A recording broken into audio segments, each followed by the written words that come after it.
Audio Jungle.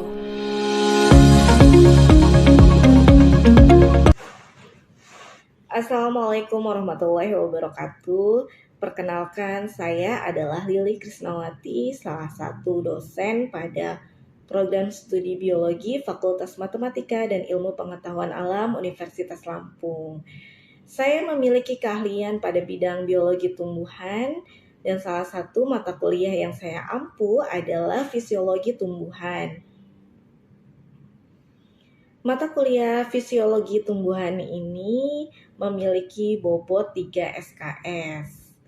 Mata kuliah ini membekali peserta didik dengan membahas mengenai prinsip-prinsip dasar, fungsi dan peranan air serta zat hara dalam proses metabolisme yang menyebabkan terjadinya ciri-ciri kehidupan pada tumbuhan.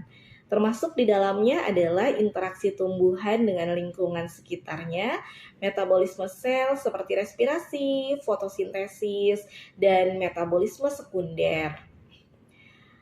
Selanjutnya adalah mekanisme kerja dari zat pengatur tumbuh, gerak, dormansi, perkembangan, dan respon tumbuhan terhadap faktor lingkungan. Capaian mata kuliah ini diharapkan mampu memiliki pengetahuan tentang arti penting fisiologi tumbuhan beserta struktur dan fungsi sel. Kemudian diharapkan juga mahasiswa mampu memahami dan menjelaskan hal-hal yang berkaitan dengan interaksi tumbuhan beserta lingkungannya. Mode pembelajaran yang biasa diberlakukan adalah pembelajaran tatap muka di kelas yang kemudian dikombinasikan dengan pembelajaran mandiri melalui LMS pada platform vClass atau virtual class. Materi pembelajaran ini disampaikan melalui ceramah, diskusi kelas, studi kasus, kemudian adalah telaah jurnal. Sistem penilaian yang diberlakukan adalah keaktifan di kelas sebesar 20%, nilai tugas 25%, kuis 25%, serta ujian akhir semester 30%. Sistem penilaian ini kemudian disepakati dalam kontrak kuliah yang ditandatangani mahasiswa pada pertemuan pertama.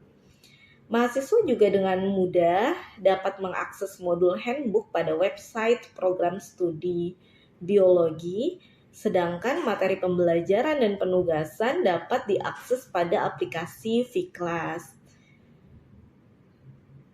Penilaian dilakukan secara transparan dan mahasiswa dapat melihatnya pada LMS vClass, serta nilai akhir dapat diakses pada platform Siakadu. Materi kuliah yang disampaikan merupakan hasil musyawarah bersama dari tim pengampu mata kuliah. Audio Jungle.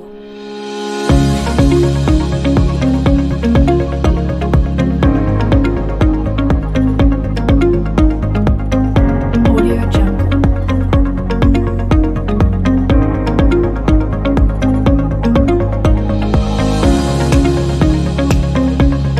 Audio Jungle.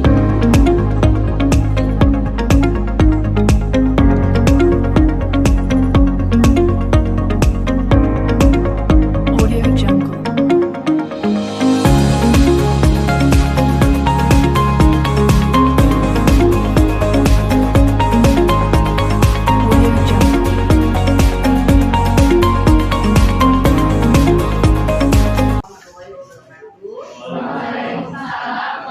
Audio Jungle. Selamat pagi semuanya. Kali ini kita melanjutkan materi kita, melanjutkan yang minggu lalu yaitu tentang respirasi. Kalau kemarin kita membahas apa? Fotosintesis. Kita membahas respirasi.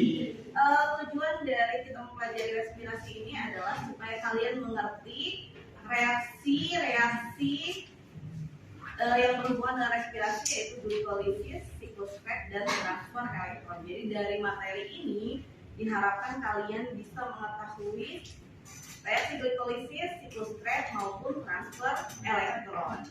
Nah, kalian tahu review dulu yang minggu kemarin. Kenapa saya harus mengoverview fotosintesis? Apa kaitannya dengan respirasi? Baik fotosintesis maupun respirasi sama-sama reaksi metabolisme. Kita tahu kalau metabolisme itu ada dua reaksi, yaitu reaksi anabolisme dan katabolisme. Kalau fotosintesis berarti kemarin kita belajar reaksi anabolisme, yaitu pembentukan. Sintesis itu memperlihatkan bahwa fotosintesis itu adalah reaksi anabolisme yang membentuk senyawa.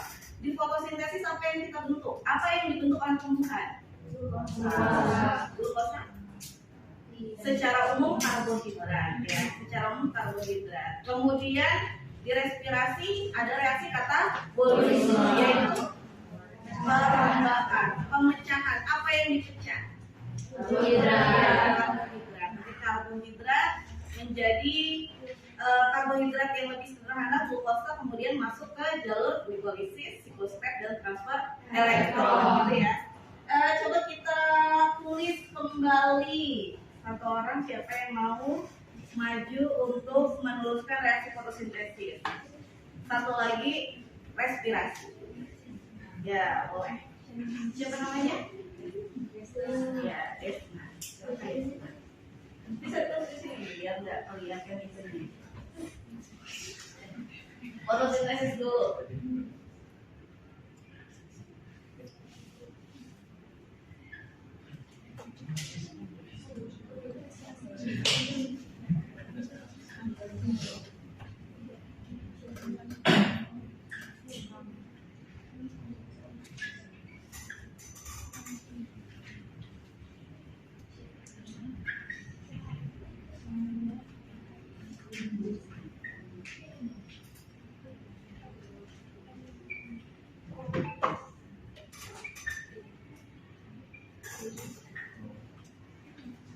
Oke, makasih. Ada satu lagi ya, itu fotosintesis ya. Nanti kita bahas apakah ini benar atau salah. Kita tulis kalau ini adalah, nah karena kalian lebih tinggi dari saya tulis di bawah fotosintesis. Nah sekarang ini ya fotosintesis yang ini sekarang respirasi. Nah saya minta tolong satu orang maju ke depan. Ya, boleh.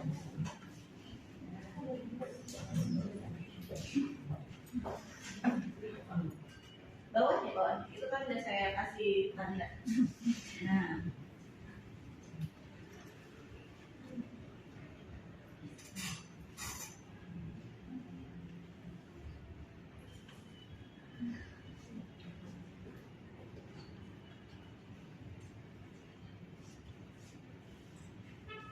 Ya, oke. Makasih ya. Kita koreksi bareng-bareng ya. Fotosintesis itu tadi apa? Sintesis berarti dia membentuk. Apa yang dibentuk? Karbohidrat. Apakah oksigen adalah hasil utama? Tidak. Maka dia akan dikeluarkan melalui stomata. Karbohidrat yang telah dibentuk nanti akan masuk ke dalam flow untuk ditranslokasikan. Apakah benar fotosintesis membentuk energi? Tidak. Nanti energi itu hasil perombakan. Berarti pada saat katabolisme di respirasi. Respirasi tadi kita bilang ini adalah katabolisme. Apa hal penting dari katabolisme? Adanya substrat yang dirombak. Kalau di sini apa substratnya? Karbohidrat. Ini substratnya ya. Apakah oksigen adalah substrat? Bukan. Nanti oksigen digunakan untuk apa? Nah di sini kalian akan belajar. Kalau kemarin kalian sudah belajar oksigen dapat dari mana, CO2 yang akan masuk ke jalur apa, H2O akan masuk ke mana, sehingga menghasilkan karbohidrat dan oksigen. Di sini kalian akan belajar bagaimana substrat karbohidrat ini dipecah hingga akhirnya menghasilkan energi dan apa gunanya oksigen. Kenapa kalau respirasi membutuhkan oksigen dalam reaksi aerob gitu. Nah ini kita pelajari dalam respirasi gitu ya. Jadi ada jalur yang nantinya kita penting untuk dipahami di respirasi adalah glikolisis, siklus PET dan transfer elektron. Ini jalur metabolismenya tadi ya. Pertama, kalau kita mau masuk ke respirasi, karena respirasi itu katabolisme berarti harus ada substrat yang dirombak. Apa substratnya? Karbohidrat ya, jadi karbohidrat yang pertama. Kemudian masuk ke jalur apa tadi? Jalur glikolisis. Selanjutnya masuk ke jalur siklus step nanti kemudian akan masuk ke elektron gitu ya. Terus selanjutnya. Jadi ini overview-nya. Coba kita lihat substrat yang pertama karbohidrat. Apakah hanya karbohidrat? Tidak. Nah, nanti kita bahas kapan protein, kapan lemaknya. Tapi kita fokus ke karbohidrat dulu di sini. Kenapa respirasi itu menjadi sangat penting? Karena nanti hasil perombakan dari karbohidrat ini akan membentuk banyak struktur yang dibutuhkan oleh tumbuhan. Kita lihat ya, dari jalur glikolisis saja si karbohidrat itu jadi heksosa fosfat yang nantinya akan berperan menjadi dinding sel. Heksosa fosfat kemudian akan diubah menjadi triosa fosfat. Triosa fosfat ini penting untuk gliserol dan gliserol ini bagian dari apa? Bagian dari lemak. Lemak jadi apa kalau dipecah? Asam lemak dan gliserol. Kalau protein dipecah jadi iya. Jadi dari jalur triosa fosfat itu nanti akan jadi prekursor senyawa pembentukan gliserol. Kemudian minyak dan fosfolipid. Masih ingat fosfolipid? Ada di mana biasa ditemukan? Di memberan sel. Jadi heksosa fosfat nanti membentuk struktur dinding sel. Maksudnya jadi prekursor ya, prekursor pembentukan dinding sel. Sedangkan triosa fosfat nanti prekursor pembentukan fosfolipid. Kemudian triosa fosfat itu juga jadi serine, cysteine. Apa nih serine dan cysteine? Asam amino. Kemudian menjadi protein. Jadi ini penting ya, karena nggak hanya membentuk karbohidrat, ternyata nggak hanya nanti jadi energi, tapi melalui jalur glikolisis itu banyak senyawa-senyawa prekursor yang akhirnya membentuk dinding sel, lemak, protein, gitu ya. Apakah hanya itu? Ternyata masih ada lagi. Fosfoenolpirufat, masih ingat ya PEP? Dia juga membentuk senyawa fenol. Tirosin, fenilalanin, antosianin. Antosianin ini berperan dalam metabolisme sekunder untuk pertahanan tumbuhan. Lignin ada di mana? Di dinding sel. Triptofan, kemudian hormon auksin. Ini juga dari jalur PEP.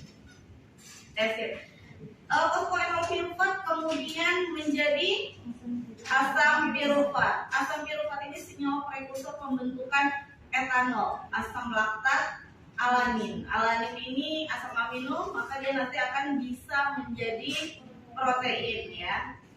Dari asam pirufat menjadi asetil koenzim A.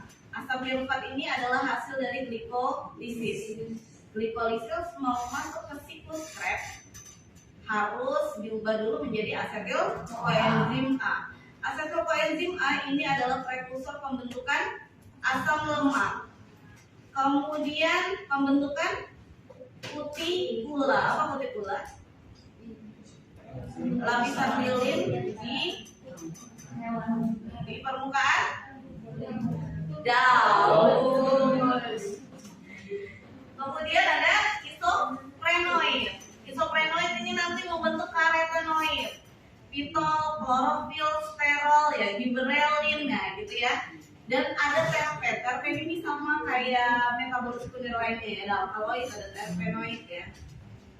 Kemudian ada senyawa aromatik.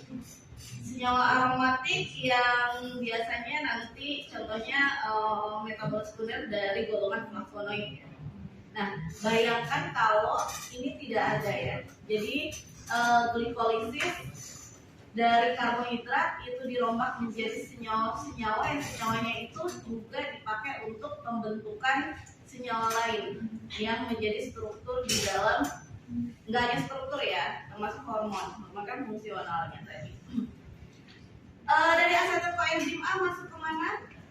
Siklus Krebs. Suka disebut dengan siklus asam sitrat. Kenapa? Karena senyawa pertama yang dibentuk adalah asam sitrat, gitu ya. Asam sitrat kemudian dirubah menjadi asam isositrat, kemudian menjadi alfa ketoglutarat. Kita lihat alfa ketoglutarat ini nanti jadi prekursor pembentukan asam glutamat, yang kemudian jadi prekursor pembentukan klorofil. Karena asam glutamat menjadi glutamin dan ini adalah asam amino, maka ini penting juga dalam pembentukan protein. Dari alfa ketoglutarat kemudian menjadi suksinat CO2, asam suksinat, asam fumarat, asam malat, asam asetat. Nah, ini juga menjadi prekursor pembentukan protein dan metabolit sekunder, yaitu alkaloid. Kalau nanti kalian setelah ini ya mengambil mata kuliah metabolit sekunder, kalian sudah tahu senyawa prekursor pembentukan metabolit sekunder. Coba dari mana aja tadi? Dari sini nih ya, fosfoenol pirufat. Ini nanti bisa juga kemudian dari oksaloasetat, kemudian dari alfa ketoglutarat. Jadi ini penting, bukan hanya pembentukan energi, tapi juga membentuk senyawa-senyawa lain yang dibutuhkan oleh si tumbuhan. Ini yang tadi saya tanyakan. Apakah untuk membentuk energi kita hanya butuh karbohidrat? Atau pertanyaan begini, apakah hanya karbohidrat yang bisa dipakai menjadi sumber energi? Nah, jadi bisa kalau karbohidrat tadi dipecah dulu menjadi gula. Jadi gula ya, gula sederhana, kemudian masuk jalur glikolisis menjadi asam pirufat. Asam pirufat sebelum masuk ke siklus Krebs diubah menjadi asetil-koenzim. Kita lihat lagi, selain karbohidrat ternyata ada protein. Protein dirombak menjadi asam amino. Gugus aminnya dikeluarkan, maka dia bisa masuk ke jalur pirufat, bisa menjadi masuk ke jalur asetil-koenzim A, bisa masuk ke siklus Krebs. Kita lihat ya. Tadi di sini banyak protein ya. Protein bisa masuk ke asam pirufat gitu. Masuk juga ke siklus Krebs gitu. Nah, itu bisa masuk ke jalur sini. Bisa masuk melalui jalur ini untuk masuk ke siklus Krebs ya. Kemudian lemak. Lemak kalau dirombak menjadi asam lemak dan gliserol. Tadi kita sudah belajar salah satunya gliserol bisa masuk ke gliserol desit. Asam lemak bisa masuk ke asetil-koenzim A gitu ya. Baru nanti masuk ke jalur berikutnya. Walaupun yang kalau ditanyakan substrat apa yang paling utama, maka adalah karbohidrat. Tapi bukan berarti senyawa lain, substrat lain tidak bisa ya. Hanya dia tidak masuk dari glikolisis yang tidak masuk dari jalur glikolisisnya. Glikolisis utamanya ya. Gitu. Coba kalian perhatikan ini. Saya lihat ya, coba ini misalnya sel tumbuhan. Kenapa ini kalau saya gambar seperti ini, kenapa kalian yakin ini sel tumbuhan? Di dalamnya ada organel dan sitoplasma. Anggap ini adalah nukleus. Kemudian ini yang paling gede ini adalah vakuola. Kemudian ada yang seperti ini, kalau saya gambar seperti ini adalah mitokondria ya. Nah, ada sitosol di sini, di sitosol, kemudian ini ada mitokondria. Jadi dua tempat ini yang penting dalam respirasi. Yang satu sitosol, yang kedua mitokondria. Anggap ini sitosol dan ini mitokondria ya. Ini mitokondria. Ini mitokondria. Ini sitosolnya. Nah, kalau dilihat dari gambar ini, di mana letak glikolisis berlangsung? Iya, di sitosol ya. Kemudian siklus PEP ada di mitokondria, transport elektron ada di mitokondria. Mitokondria ini kita lihat bagian dalamnya ada apa nih? Membran. Membrannya ada 2. Nah, ruang antar membran dalam mitokondria disebut sebagai krista. Sedangkan cairan yang ada di dalam mitokondria disebut sebagai matriks. Jadi siklus PEX ada di matriks mitokondria, sedangkan transport elektron adanya di krista. Ya. Jadi ini hal yang penting kita lihat ya. Tadi glikolisis substratnya apa? Ya, karbohidrat dirombak menjadi glukosa. Jadi kalau saya tanya apa substratnya glikolisis? Glukosa.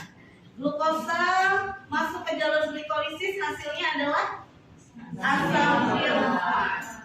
Nah ini secara umum ada ATP yang dihasilkan. Nanti kita hitung ada berapa ATP yang dihasilkan dari glikolisis. Kemudian masuk sebelum asam sulfat masuk ke siklus PEX tadi ada apa? Diubah menjadi asetil kolein. Kemudian masuk ke siklus PEX. Di mana siklus PEX? Matriks. Di sini juga menghasilkan ATP. Nanti kita hitung ATP yang dihasilkan. Apakah hanya ATP? Tidak. Dia menghasilkan NADH dan FADH. Glikolisis juga menghasilkan NADH. Kemudian masuk ke transport elektron. Transport elektron adanya di juga menghasilkan ATP. Dan ATP yang ada di transport elektron. Sekarang saya tanya, kenapa di sini disebut oksidatif? Karena di sini ada peran oksigen. Nah, nanti kita akan jawab kenapa respirasi ini membutuhkan oksigen. Nanti ada peranannya di bagian mana? Transport elektron. Sehingga nanti di sini terjadi fosforilasi oksidatif. Kita lihat jalur glikolisis. Ini adalah gambaran dari keseluruhan dari respirasi ya. Coba kita ulang bersama. Pertama ada glukosa masuk ke mana? Glikolisis. Ada di mana tempatnya? Kemudian glukosa ini akan menghasilkan 2 asam sulfat dan 2 ATP. Menghasilkan NADH. Untuk apa NADH? Reduksi di transfer elektron. Reduksi utama yang nanti masuk ke jalur Transfer elektron. Di mana transfer elektron adanya di Krista. mitokondria. 2 asam sulfat yang dihasilkan dari jalur glikolisis tidak langsung masuk siklus PEX, tapi diubah menjadi 2 asetil koenzim A. Di sini diubah juga, di sini menghasilkan juga DH yang akan menjadi reduktor di transfer elektron. Kemudian masuk ke siklus PEX. Apa hal penting di siklus PEX yang dihasilkan? 2 ATP dan 2 6-NADH. Apakah CO2 penting? Apakah CO2 dibutuhkan? Tidak. Tidak, sehingga nanti dikeluarkan dalam proses respirasi. Kalau di tumbuhan berarti dikeluarkan lewat mana? Stomata, gitu ya. Di mana siklus PEX berlangsung? Di matriks mitokondria. Jadi yang penting ada ATP, NADH dan FADH yang kemudian akan masuk ke transfer elektron untuk senyawa reduksi yang menghasilkan H+. H+ kemudian akan berperan penting dalam fosforilasi oksidatif, menghasilkan proton. Kemudian kenapa disebut fosforilasi oksidasi? Karena menggunakan oksigen. Oksigen digunakan sebagai Menangkal elektron air. transport elektron. Ada 34 ATP yang dihasilkan, sehingga kalau dilihat dari sini, resource yang paling besar dalam menghasilkan ATP adalah Transport elektron. Total adalah 38 ATP. Jadi ini adalah proses dari respirasi, dimulai dari glikolisis hingga transport elektron. Demikian ya kuliah kita hari ini. Ada yang mau ditanyakan atau ada yang mau bertanya? Ya, silakan. Bu, tadi kan di eritrosal 5 fosfat kan menghasilkan pigmen dan antosianin. Iya. Antosianin itu kan pigmen warna ya, Bu. Iya. Kalau nggak salah warna ungu, biru, sama merah gitu. Itu ada pengaruh warnanya di daun nggak? Pengaruh warnanya di daun. Antosianin itu nanti akan masuk ke vakuola. Di vakuola tergantung tempat penyimpanannya. Ada yang dia nanti disimpan di cadangan makanan. Cadangan makanan tumbuhan apa? Bisa buah, bisa juga dalam bentuk umbi misalnya. Nah, antosianin yang ada di umbi biasanya kalian temukan di mana? Di mantang. Ubi ya. Ubi ungu. Nah itu bisa dia ditaruh di situ. Jadi nggak semuanya harus di daun.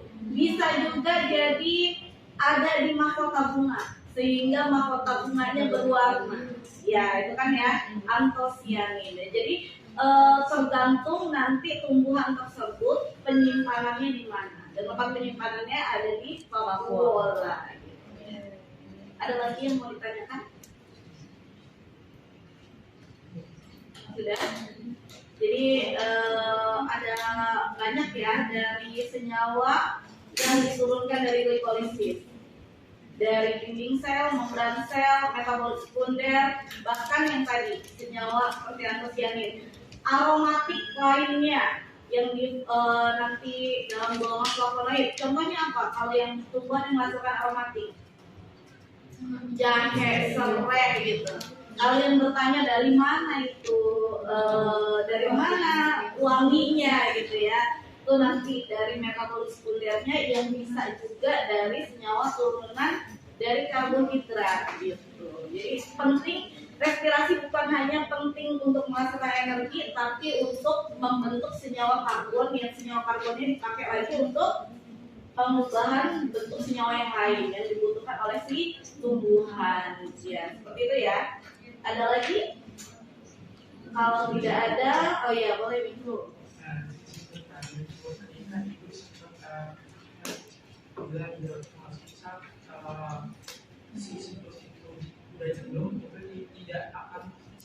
Ya, transfer elektronnya di stop, masuk ke jalur alternatif.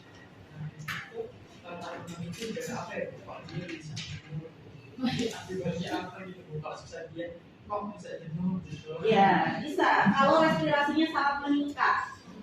Respirasi meningkat bisa jadi karena trigger panas, respirasi meningkat. Kalau di tumbuhan ya, kalau di hewan banyak, lebih lagi kalau di hewan. Atau di manusia, kita lari banyak banget gitu kan, kita bisa jenuh, respirasi meningkat. Pokoknya semua kondisi yang membuat respirasinya meningkat. Sehingga terjadi kejenuhan di sitokrom, sehingga dia masuk ke jalur alternatif gitu. Seperti itu ya. Salah satunya panas, nggak hanya panas. Kondisi-kondisi stres itu membuat respirasi bisa meningkat. Gitu ya. Ada lagi? Cukup ya, cukup ya. Insya Allah cukup. Kita lanjutkan pekan depan. Sekarang kita akhiri bersama dengan Assalamualaikum warahmatullahi wabarakatuh. Waalaikumsalam.